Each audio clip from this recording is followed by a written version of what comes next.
I was living across the street from Theresa, and you could hear the music, at night.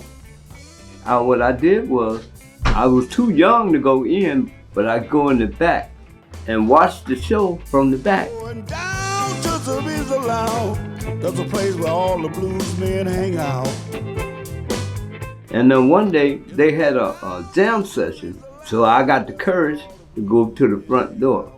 And they liked what I was doing. So next thing I know, Theresa gave me an opportunity to work. She hired me.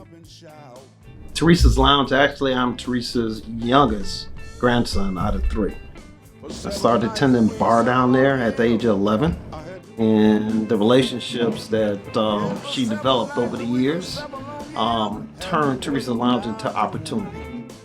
Man, we was there pretty much every weekend, and I come along with all of the old greats. I worked down there about 3 years with Junior and John Primer. Everybody enjoyed it. I remember the first night that Junior Wells brought Mary Lane down. Mary Lane, she was the first to ever get on that bandstand. We all got together and we just continued to keep the blues going. Would the Chicago blues be what it is today without her? I would have to say no. When you got on the airplane, I don't care where you were traveling, the magazines, the entertainment sections, they always included Theresa's Lounge. That's acknowledgement.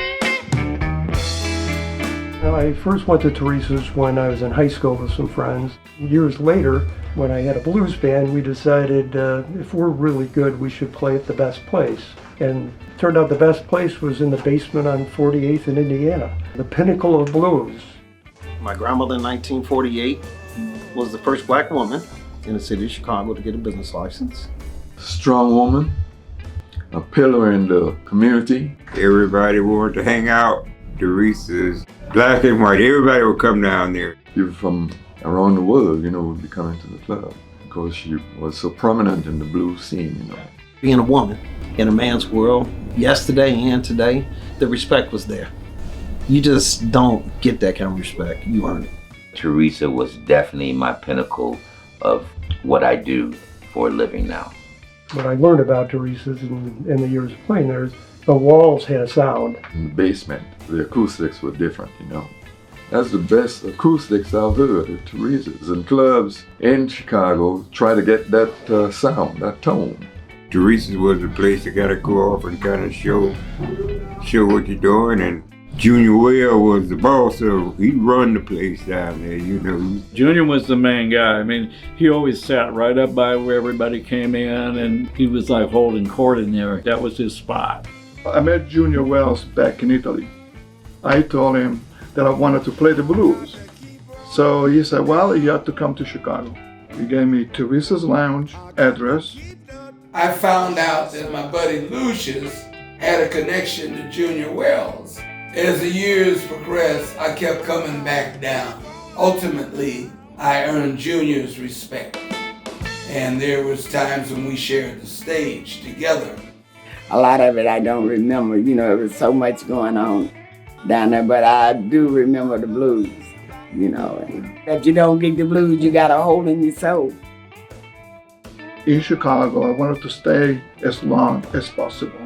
And at that time, who was playing, it was John Primer, Sammy Lorne. This is the same people that I used to listen through records. And now I'm actually playing with them. I mean, that was just a dream. When I started there, John Watkins was the guitar player. I had to leave to go out with James Scott and John Primer. I said, man, why don't you take my place? He said, hey man, you want to play with us? I said, yeah. I said, what's the name of the club? He said, Theresa's Lounge.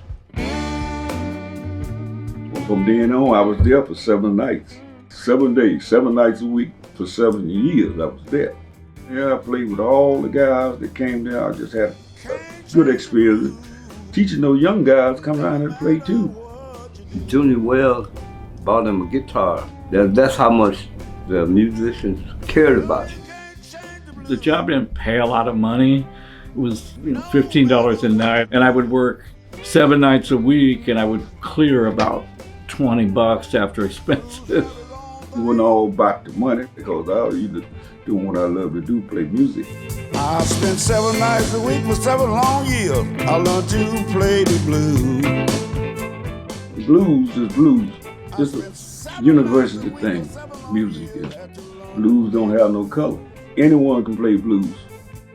It was great, and it'll never be the same. It was kind of like a family thing is what it was, you know. We were best friends back down till today. I'm talking about 1969 and 71. I haven't had a relationship that lasts that long. There's so many wonderful things happen, man. I could talk all day about that club. It has become a family for me for many decades. So thank you, Theresa. You know, if I had to do one thing again, it would be stay down there regardless of the fact that I was completely broke and couldn't eat. That was a good gig to have. Turn time back, and we can't do it, but those were the best years of my life. The respect that I have today for my grandmother is the reason why I own my own business. Going down to Theresa Lounge, that's a place where all the blues men hang out. My grandmother, picture sits in my bedroom, and it also sits in my dining room. She was a special lady. That was Theresa. It's the home of Junior Wells and James Cotton. When they play, it will make you jump and shout. I spent 7 nights a week for 7 long years, had to learn to play the blues. Lord knows I gave it my all, my blood, sweat, and tears.